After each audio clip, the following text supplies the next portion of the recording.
and welcome to CTPN News. My name is Creamy. And I'm Tonnam. We are at the studio and the date today is February 2008.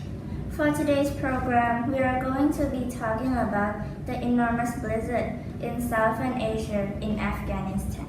We are also going to tell you a little bit of facts about blizzard that we know. Snow forms when two air masses collide, one with warm air and one with cold air. They collide and make a front. If there is more cold air, it creates snow. If there is more warm air, it will just rain. If there is lots of snow, it becomes a blizzard. If people are caught outside in a blizzard, they risk getting frostbite and hypothermia. So far in Afghanistan, hospitals have performed frostbite amputations on at least 100 people across the country, as many walked barefoot in the freezing cold mud and snow.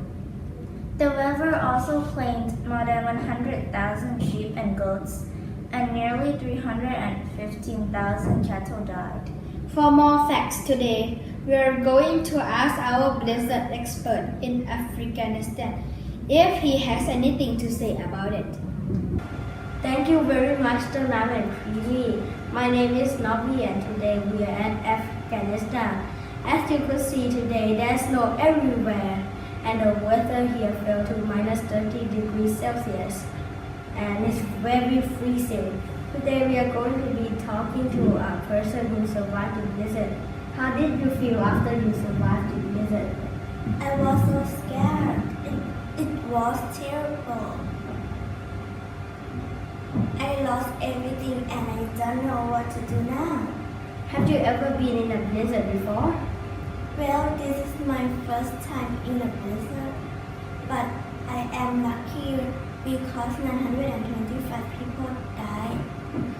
This is also the worst thing that ever happened to me. Well, don't worry, I know that we would know what to do. And thank you very much for giving us speech. Okay, then I will pass it back to you guys now in the studio. That girl was so amazing! She survived the blizzard! That girl survived the blizzard, but let's wish that Nobby would survive it back here too. Don't worry, he's an expert. So that's it for today. We hope you have a good day.